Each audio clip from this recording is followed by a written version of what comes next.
Nag-originate ka ng ganung style, budots, no?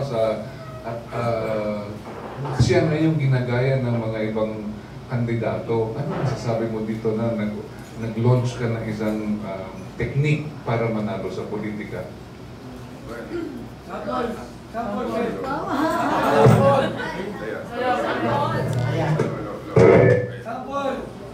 Hello, yan. Yeah, Kuya Nestor. Yun yung sinasabi nila kasi na nagbudots lang si Bong Revilla, nanalo na ng 2019. Yes. No? Oo. Kampol. Yan. Kampol. Kaya nagtrabaho ko, nag-perform ako, pinakita ko sa kanila, hindi budots siya. Binudots natin, ito yung mga batas na naipasa natin. Pero ngayon, yung budots na yun, ginagaya na, di ba? Yes. Hindi, sayaw tayo lahat para happy. Ang point lang dyan sa budots, aksidente lang yan. Actually, hindi naman talaga ako magaling magbudots eh. Ganun lang ako eh. Ang nag-push lang sa akin yan nung shoot namin yan, si Jolo, Papa, sayaw ka. Sabi ko, Papa, ano ba yun? Ganun ka lang. Kaya ganun nga ako. Tapos lumabas na cute, kasama ko yung mga apo ko doon. Kaya sabi ko nga, ano yan, siguro yung ang panahon na yun, kailangan ng budots na, siguro divine providence. Kasi nung lalabas mo yung ibang commercials ko before, hindi siya kumakagat. Nung pinagbudots, nung nagpinasayaw yung sayaw na lumabas, nag-viral siya. Hindi lang dito sa Pilipinas, but all over the world. Billion views yan, billion, B. So, kaya nagpapasalamat ako. Until now, nandun pa rin yan. Nagpa-viral pa rin yan sa Asia. No? Itong bago naman na jingle natin, naka-copyright pa kasi, kaya hindi pa siya nagpa-viral. Pero tinanggal na yung copyright, so po pwede nilang gamitin yung music. So anytime, po pwede na rin mag-viral yan. Nandito na si Bong Revilla, number 11 sa Balota. Dati number 16. Yan. Meron ba tayong video dito? Pwede ipakita natin yung bagong ano. Hindi, kung meron tayong TV, baka po pwede manghiram, projector, para ipakita lang natin yung bagong budots commercial ko na hindi pa naipapakita sa new version ng budots. So yun, yan kaya Nestor. Thank you. Salamat. Thank you. Ayan, si Lea. Sorry, pero hindi ko actually tungkol sa campaign, but you covered already, sabi mo, nationwide this early. So saan pa binabalak pumunta? Sa Luzon, Visayas, and Mindanao? Actually, napuntahan ko na ang lahat ng sulok ng Pilipinas. Dahil, this early? sabi ko nga, hindi ako huminto eh. Simula nung nahalal ako ng 2019, basta nagkaroon ng problema sa bawat lugar, nandun na si Bong Revilla, dadala na ng tulong. Titingnan natin kalagayan nila. Ano. So, tuloy-tuloy ang ikot ko. Kung makikita niyo yung Facebook ko, talagang, kaya yung mga nakakaharap kong mga tao, kung libo-libo yun yung mga natulungan natin. That's why, sabi ko nga, itong ginagawa na lang natin, nasa polishing na lang at kasama ako sa rally ng alyansa para sa bagong Pilipinas. So how extensive pa yung campaign mo until May? Until May 9, ang last day of campaign. Yes, we will maximize. Kasi hindi naman biro din yung labanan dahil malalakas lahat ng mga kandidato. Ang dami. So, yeah, madami. Kumbaga, ang mga kumbaga sa mga puro superstar yung mga kasama ko rin, no? Dati 40 lang yun, 100 plus. Grabe. Kaya hindi po pwedeng magkumpiyansa. Okay. Thank you. Si Tita Erlinda daw magtatanong, then si Kuya Eugene, then June Laling after Kuya Eugene. Sen Bong, talagang napakasibag mo, nasusubaybay ako yung mga higop mo, nagla-live ka pa. Ang tanong ngayon, parang ang observation ko, parang wala nang matitinding issue yung binabato sa'yo yung lumalabas. Di ba? Wala na. Wala. Napaka-smooth, tsaka napaka-warm ang pagtanggap tayo ng mga tao kahit saan ka man makarating. Ako ng Diyos. Bisa binabalik nila yung mugshots, but wala na yan eh. Wala na yan. Yung mga ginagawa lang ng ano, that's natin. Wala. Sa pagtanong, Sen, Tapos na yung mga ganun. pag nasa rally ka ba, ano nang tinatawag sa'yo? Tulume, Agima, alias Pogi? Anong Pogi, Tulume. Yun ang Panday, Agimat. Yun yung mga maririnig mo. Pero pag sumigaw na ako ng ano, anak ng tete. Ayun ang trademark mo. Naabangan ka sa Baguio noon, di kaya nakarating yung pinagbenyo mo. Baka Nasa Pampanga ka, di ba? Okay. Bawal daw eh. Bawal kaya hindi kami pumunta. Yung mga politicians. Kaya ayaw bawal mga kampanya. Pasampa na sana ako doon. Pero hindi ako tumuloy. Ayoko na mababash ako. Good luck. At sana tumaas ka pa hanggang number 4, number 3. Thank you. Number 4 or 5 yata ko sa survey. Oo ba, number 4 4 or 5. Oh. Yes, Kuya Eugene, may tanong ka. After Kuya Eugene, si June, Lesa, Jerry. Okay. Magandang umaga, Senador. Sa ang dami mong nabanggit na ano kanina, yung mga batas na naipasa at pinapakinabangan ng mamamayang Pilipino. Gusto ko namang magtanong tungkol sa industriya ng pelikula. Kasi hanggang ngayon, lalo ngayon, medyo mahina talaga yung mga theatrical release, yung mga ganyan. So maybe nakakakuha naman sila ng ibang platform like sa Netflix, yung mga ganun, so nakakabawi. Pero hanggang ngayon, wala pa rin tayong matatawag na parang solid support from the government para sa movie industry. Hindi kaya pwedeng parang gawa tayo ng isang totoong film commission na talagang magsusubsidize ng mga magagandang pelikula at parang makatulong sa ating industriya. Actually, hello. Yeah. Ayan. Actually, ginagawa naman ng hello.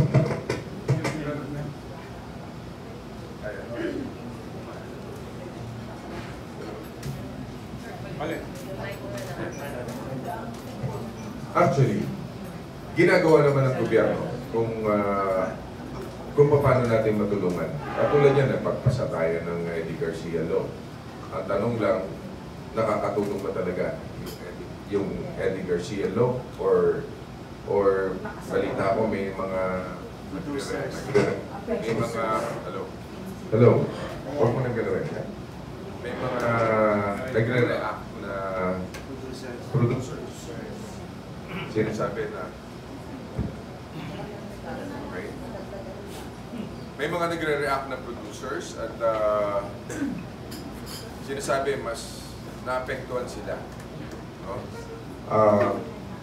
Sa tingin ko, dapat talaga, okay at that time siguro, dahil minsan talaga nag-i-exceed yung working hours ng mga workers natin sa industriya, sa telebisyon, sa pelikula. Minsan 24 hours sila dire-diretso, talagang pahirap sa mga trabador. Pero I think we have to revisit the law again.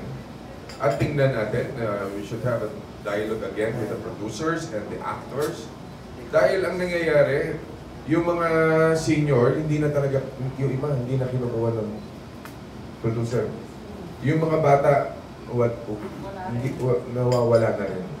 Wala na rin nakikita mga bata ngayon sa television na nabibigyan. Kung meron man, magsushoot sila for 2 hours and then they pack up. Or 4 hours. Pagka ganun, wala na tayong sisikat na bata. Wala nang ninyo mula bata hanggang ngayon. Sino po yung ninyo mo? Hanggang ngayon bata pa rin naman ito. Pero ibig sabihin, yung ganun, paano tayo makakapag-develop ng batang ninyong ulak ulit? Kung ganun ang working hours. I think we have to revisit again the law. Pag-aralan mabuti, Yung nabanggit mo kaya Eugene, kailangan ng support ng government or Film Commission, kung pwedeng may aid ng funding from the government, yan po pwede natin gawin siguro yan. Alam ko, subok dati ang FDCP before, nagbigay sila ng funding, hindi ko alam kung ano nangyari sa pera, na hindi ko alam kung bumalik sa gobyerno o... So, ibig sabihin, yun yung dapat aralin natin pa. Sige, anyway, ang dami na namin doon sa loob eh, no? Ang dami na namin sa Senate. Pag hindi pa namin nagawa yan, ewan ko na lang. Pero, huwag kayong mag-alala. Yun naman ang purpose namin. Matulungan ang industriya din natin para maibangon natin. Although talaga naman, even in the States, dying industry talaga ang movie industry. Lahat nasa Netflix na. Pero kung mabubuhay natin, di ba, well and good. Dahil nung alam ko, nung naalala ko nung panahon ng daddy ko noon, nawala yung action, nauso yung bold. So, pero bumalik pa rin yung pelikulang action, tapos pasok ang drama. So, nabuhay ulit ang industriya. Baka ganun lang, baka nandun tayo sa time na ganun, baka babalik ulit sa normal. Dahil iba pa rin ang experience sa loob ng sinihan kesa nandun ka sa loob ng bahay. Ang problema lang, sobrang mahal ng bayad sa sine. Ako, nasabi ko na ngayon pa lang, gagawa kami ng batas para ibaba ang bayad sa sine. Okay. Yan po.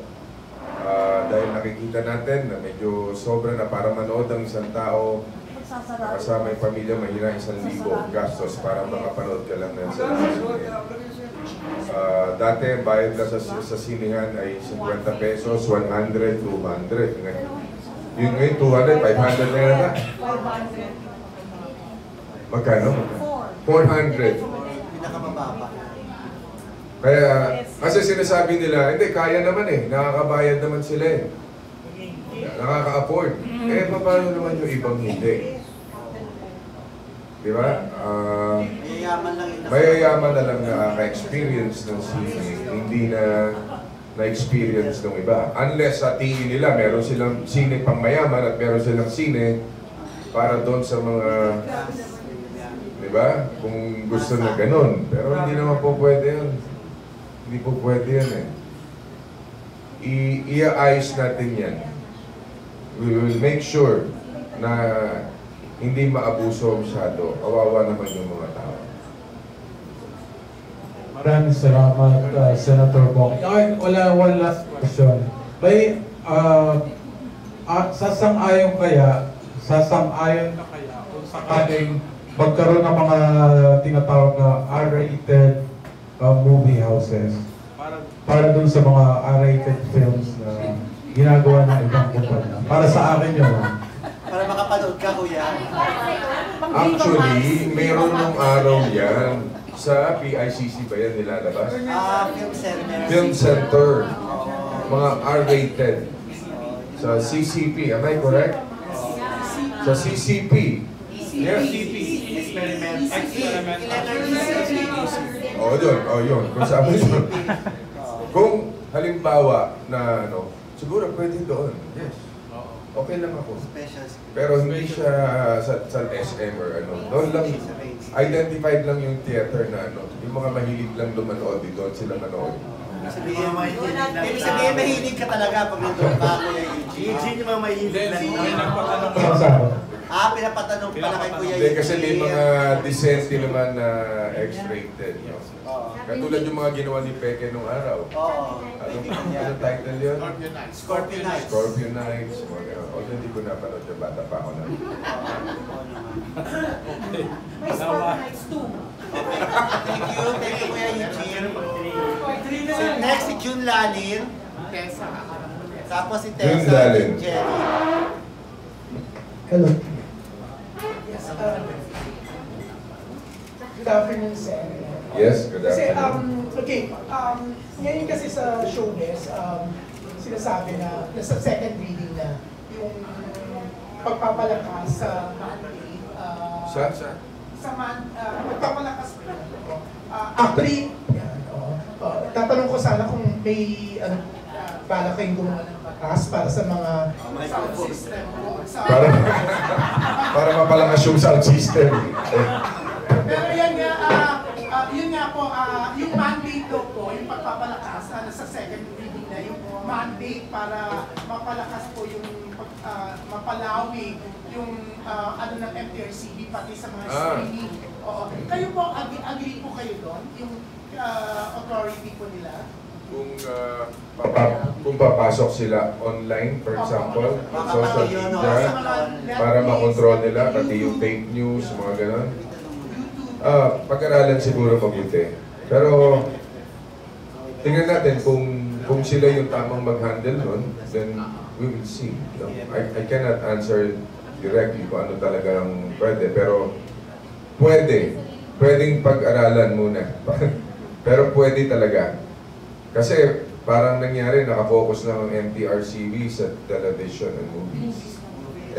Nakakapanood na tayo ng Netflix, nakakapanood ka na ng iba-iba, may mga YouTube, may mga iba. So, para makontrol, di ba? Siyempre, ang tinitingnan din natin dito yung mga kabataan mas malaya sila ngayon nakikita na. Wala tayong kamalay-malay, nasa cellphone lang na nakakapanood na sila ng X-rated. Di ba? Yun yung dapat, pwedeng i-block agad. Yung mga ganun ba? So, sa tingin ko dapat. Yeah. Sen, what can you say naman? Kasi syempre, pag December, ang saya ng movie industry dahil sa Metro Manila Film Festival. Let's face it, talagang yearly, yun talaga ang malakas, yun ang inaabangan. Pero kayo po ba, Sen, naniniwala po ba kayo na it's about time na talagang ibalik sa mga taga-movie industry? Hindi po like MMDA kasi ang namamahala sa kanila, di ba? Tapos, syempre, like nung December, hindi natin alam talaga ano ba, yung during the awards na, parang campaign na, kasi parang mga politician talagang namayagpag, no? Sila yung nag-represent, may mga, sila talaga yung may mga speech, di ba? Pero, do you think, Senator Bong, it's about time na talagang ang mamahala ulit is mga taga-industriya, yung direktang mga taga-industriya po. Like people Film said- Academy? Yeah, FDCP. FDCP? Ayaw yung FDCP? Kasi malaking responsibilidad talaga yan. Kailangan ng malaking budget din. At LGU. Kaya pinahawak yan sa MMDA. Kasi ang MMDA, meron silang malaking pondo na inaalat yan. Kasi although, pwede sigurong simulan, palalagyan natin ng budget, kung sino man yung ma-assign na mag-handle yan. Pwede namin pag-aralan yan. Sige, pag-aaralan din natin kung ilalagay natin sa mga taga-industriya para hindi masyado mag-apit ng politika. Unless you make it pa rin MMDA, but there's an order that it shouldn't be politicized. Oo, it should not be politicized. Like, marami nagre-react kasi like, nung awards. Lahat na, nandun na sila. Hindi mo sila artista. Anong ginagawa nila doon? Parang Galing sa iyo yan, hindi sa akin galing. Galing, actually, yung tanong ko po, Philip Boniboy. Kay Borgie, phone in question. Actually, binabasa ko nga. It's a text away. Nilagay nga dito yung mga politician na ano. Ganun. Hindi ko na isa-isa. Dati kasi, ang nagpapatakbo ng festival ay ang PMPPA, the Producers Association. The Association of Producers. Which is rightfully... Panahonin ninyong ulak to, no? Yes. Hindi ko yun nasa PMPPA ang may hawak. Sila nagpapatakbo na. 2 pesos and 50 cents pa lang yung bayad sa sila. Sila nagpapatakbo na. PMPPA dati. Yes. Baka wala na. Meron pa yun. But not active. And one more thing, Sen, kasi marami na rin nagre-react kasi di ba from 8 movies ginawang 10 movies, kung ikaw ang tatanungin, anong sa tingin mo yung mas tama? Kasi ang dami talagang parang hirap ka rin na pagsampung pelikula. Tapos, unlike before ng panahon ni Oni, doon talaga di ba nirarapol? Actually, 7 lang yata noong araw. Oo nga, kasi equal number. 6. Tapos equal number. Sa dami ng mga sinalihan ko na rin noong araw. Oo, tapos ngayon hindi 10 na. O tapos, because may mga ano na ang dami talagang sinihan, hindi equal talaga. Kasi ang pinaprioritize dyan, no, ito, theater's point of view, ito lang yung pagkakataon nila para kumita sila. Kapag super hit na yung isang pelikula, tatanggalin na kagad doon sa mahinang pelikula, kawawa na yung maliit na pelikula na natanggalan na ng Actually, sine. sa simula ko lang first day of showing, hindi talaga pantay yung ano. Unlike before, di ba, Oni, no? Pantay. Talagang pantay kasi, di ba, inahati-hati sila, tapos palabunutan. Kaya Dati bunutan. Oo, kasi Totoo dati, yun. Joy, ang lakas-lakas, di ba? So, hindi mo alam Kung sino makakabunot. Kasi depende. At matatanggal ka lang doon after 3 days. Pagka talagang kahit mahina o malakas ka, hindi ka tatanggalin for 2 to 3 days yata. Basta gano'n, may assurance ka na walang movement. Tuloy-tuloy, di ba? Di ba? Guaranteed 7 days ka talaga makaraw. 7 days. Tuloy-tuloy. Kung kumita o hindi, before, alam ko 3 days. Guaranteed, nung bago na yun. Nung unang-una pa. Oo. Kasi ang katwiran nga ngayon, yun lang yung time na makaka-recover yung mga theater owners because buong taon wala silang kinikita. Yun ang kanilang justification. Di ba, Chen? Metro Manila lang yung policy na hati-hati. Pag probinsya, kanya-kanya na lang. Pero Sen, agree ka na dapat huwag 10. Masyado. Siguro dapat mga 8 lang. 8 lang. Talagang iba-ibang genre.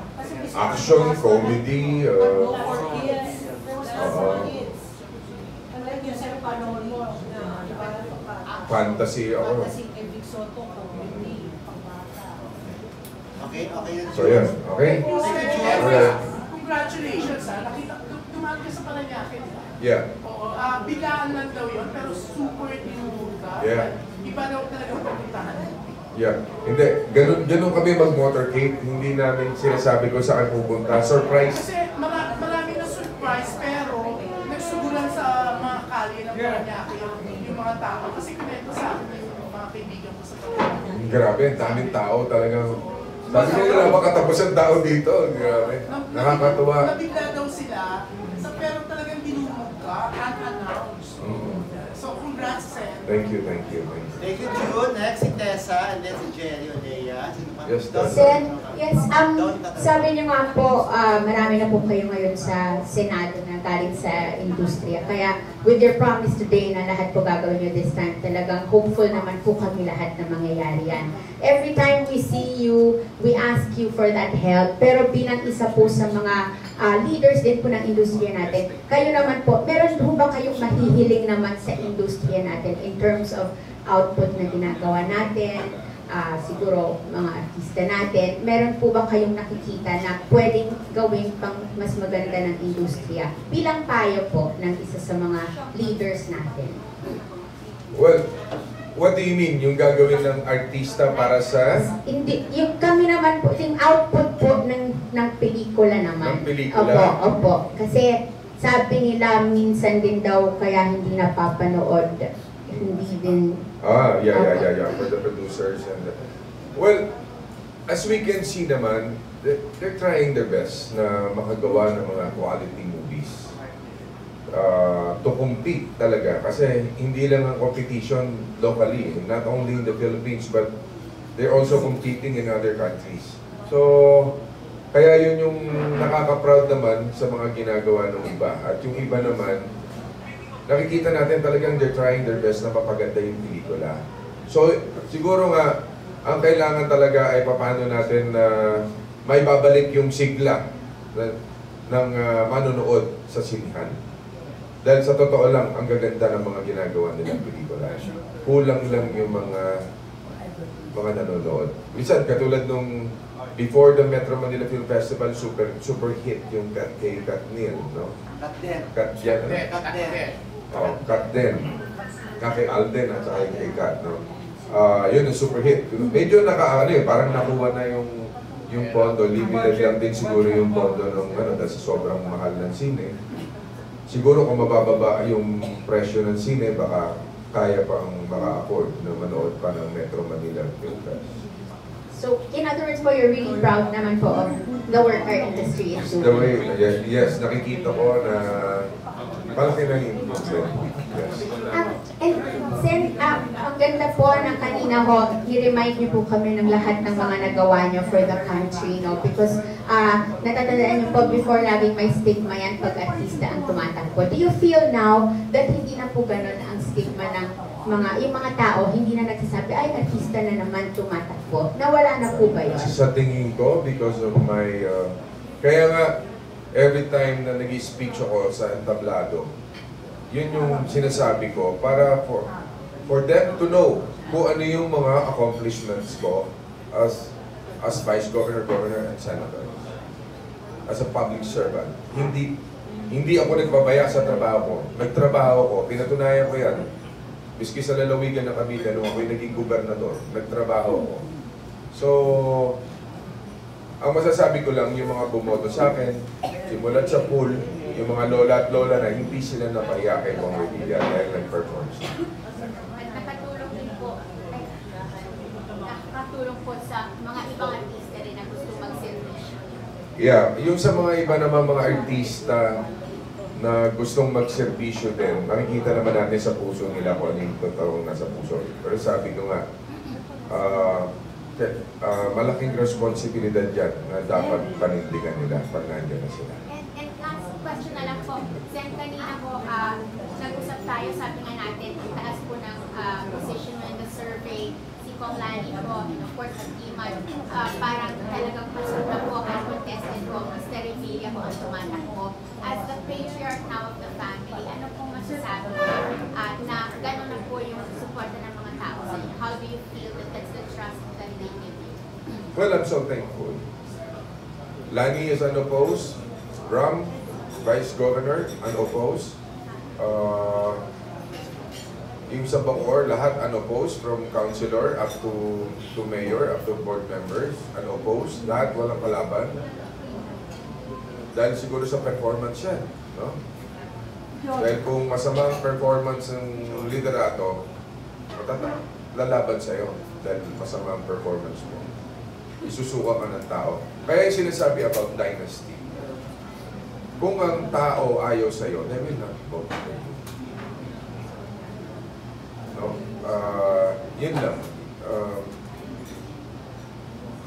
At the end of the day, taong bayan ng magsasabi, ayoko sa'yo, naging mayor kita, hindi ka naman nag-perform, hindi ka naman tumulong sa amin, hindi masama ang performance mo, we will not vote for you anymore. Pero look at Bacoor. Dahil sa ganda ng improvement ng Bacoor, ang ganda yung tulungan ng, kumbaga, yung pamilya, sinasabi nga, kita nila, ang ganda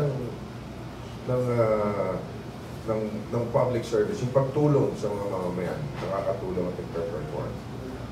Even in the province, isipin mo, Vice Governor, Governor, unopposed. Bihira yung gano'n. Dahil siguro, nakita nga na maganda yung performance. Thank you po. Thank you. Next si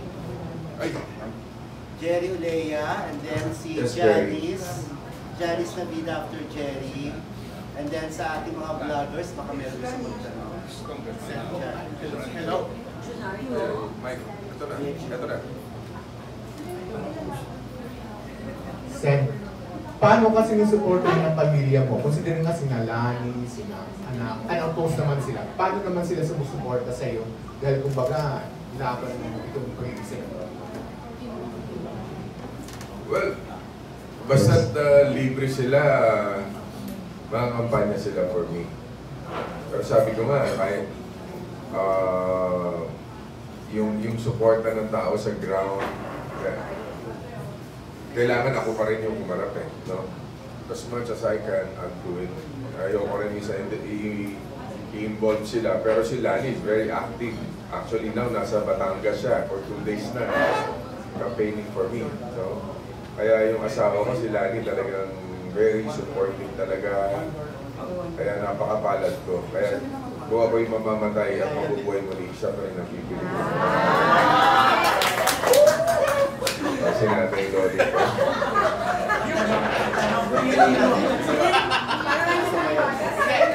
nga yung maniwala eh. Matutuloy pa ba yung movie mo with Julian Ward, Sharon Cuneta? Matagal na Yes. sinita yun eh. Yun nga eh. Yun nga. Ito yung after election natin pag-usapan yan. Basta mapapanood nyo si Bong Revilla sa Sinian muli. Hindi, kanina nagbigay ng message si Nanay Lolit yung loyalty sa'yo. Pwede rin mahinga ng message si Nino kung bakit loyal din siya sa'yo. Halika rito, Anong Nino. klase ng kaibigan, kaya andyan yung pagmamahal niya sa'yo. Ayan. O, bakit mahal mo si Sen Bong? Hindi, talaga naman, ever since naman talaga parang kuya ko talaga yun. Kuya, yung sabihin mo tanda siya sa akin. Na, totoo naman siya. Oo, sige na. Totoo naman. Pero, parang kami 52 years in showbiz. At saka, marami kami pinagsamahan na talagang napatunayan ko yung pagiging... Sasabihin ko na ha, ito lang pinakamabait na artista na kilala ko. Totoo lang. Totoo lang, walang alam biro. Kasi kahit sa campaign, kahit hindi ba ng-campaign, yung mga pinupuntahan namin lugar pag kami nasalanta, like yung mga lugar doon sa Davao, yung Panabo, talagang narinig ko sa mga tao na si Sen lang ang nag-iisang senador na nagpunta ron sa lugar na yun. Lagi siya yung nauuna. Or siya lang yung nakapunta. Yung iba hindi na sila, dahil kumbaga yung mga lugar na yun, maliit na population lang eh. So hindi na pinapansin ng mga ibang senador. Pero si Sen, talagang andun siya palagi. Laging first. Yun, totoo lang no. Paano mo napatunayan yung pagmamahal niya sa'yo, yung support sa'yo sa mga pinagdadaanan mo ng pamilya and friends? Ay, siya nga yung una kong pinagsumukan nung nangyari yung kay Sandro, diba? Sa kanya ko una sinabi. Kasi ganun yung tuwala ko sa kanya. Na hindi naman ako nagkamali. I love you, Sen. Okay, thank you. Okay. Si Junardo.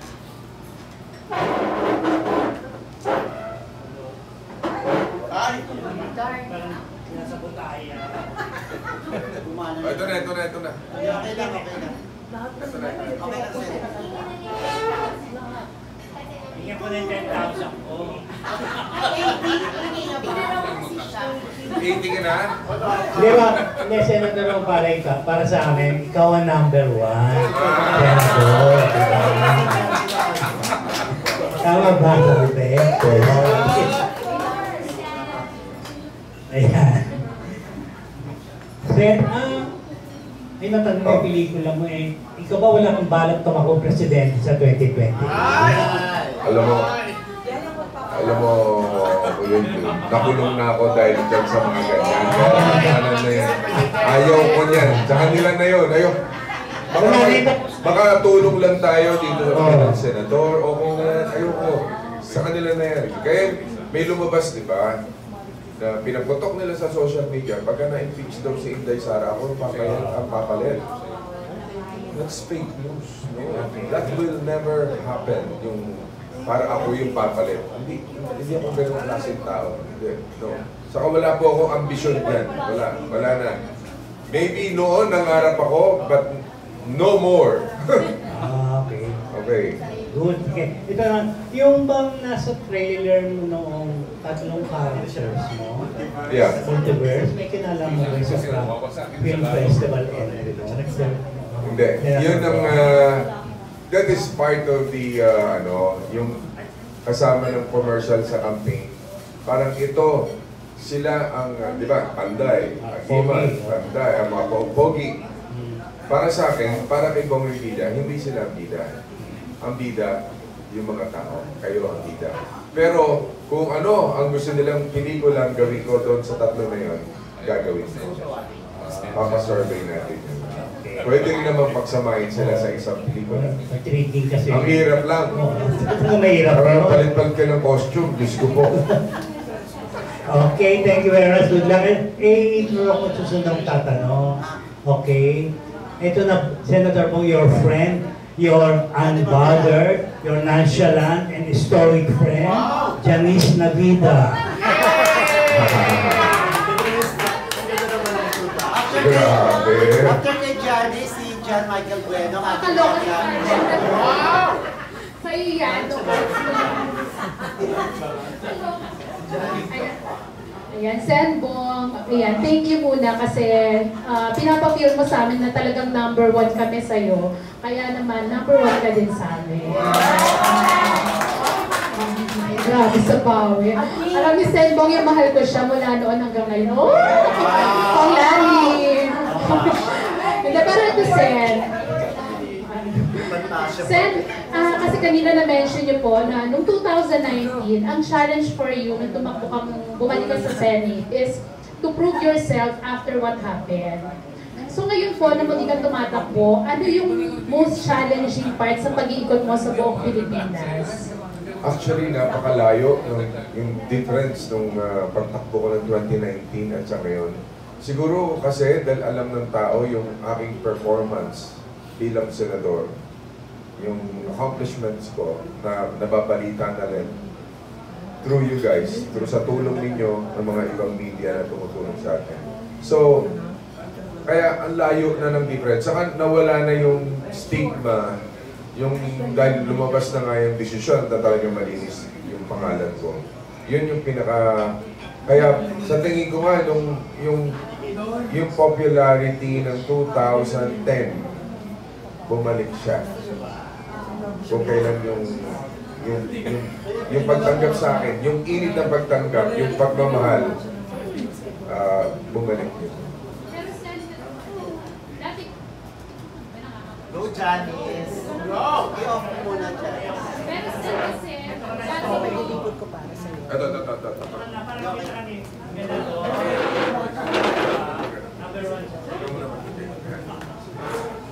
Ayan, si Jan. Okay lang. hello?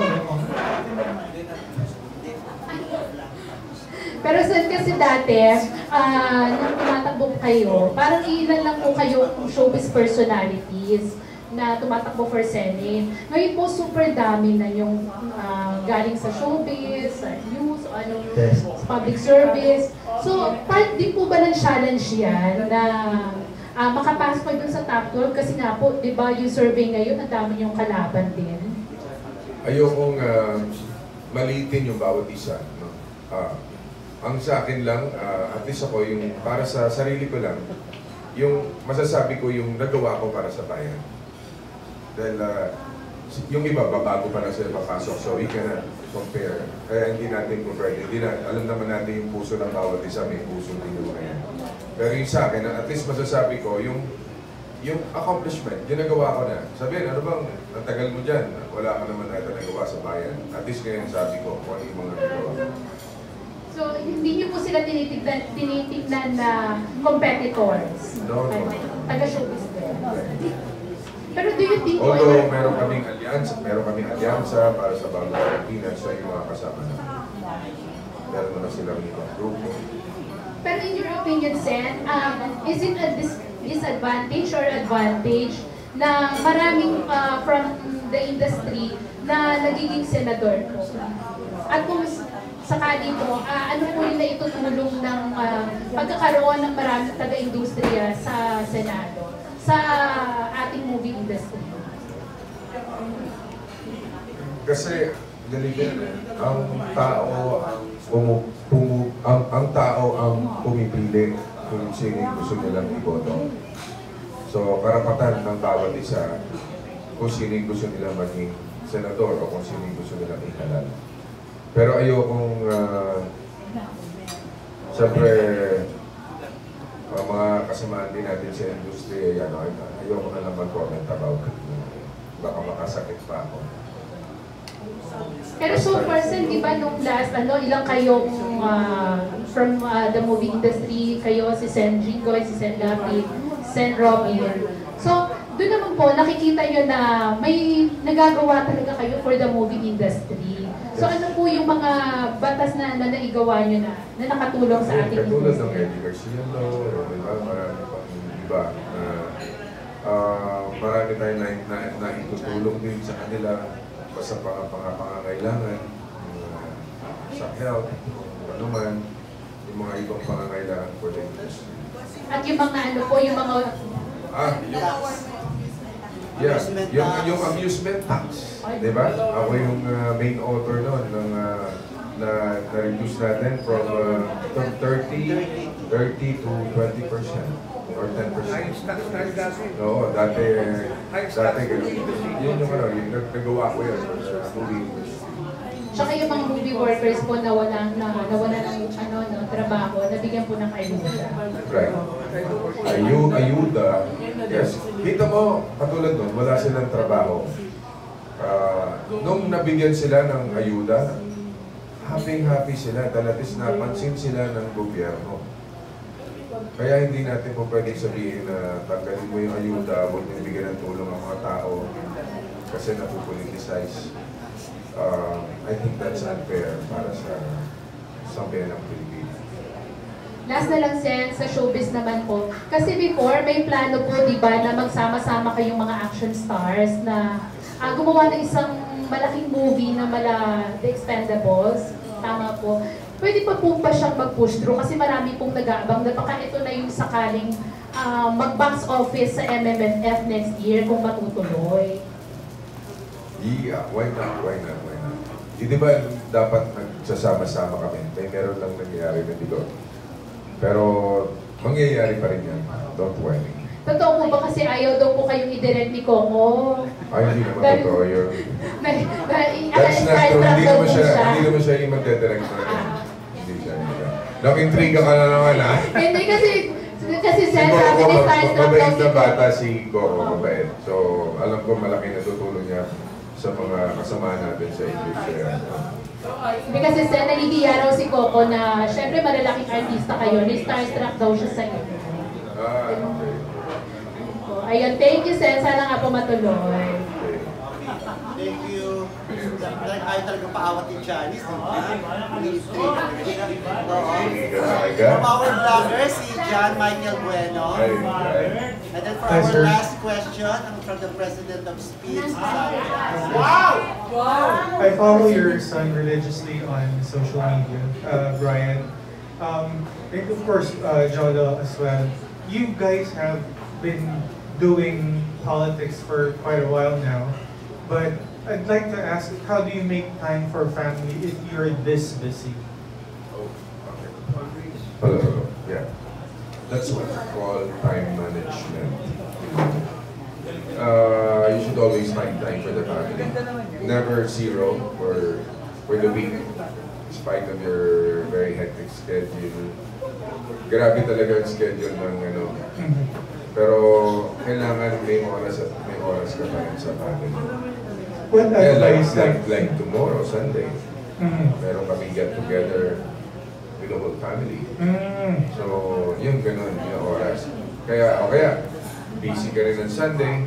Merong ano, okay, nandito ako sa isang restaurant. Punta kayo lahat dito. For a few hours. Yeah, hindi po pwedeng wala yung family bonding. Para yung communication mo with the family, nandun pa rin.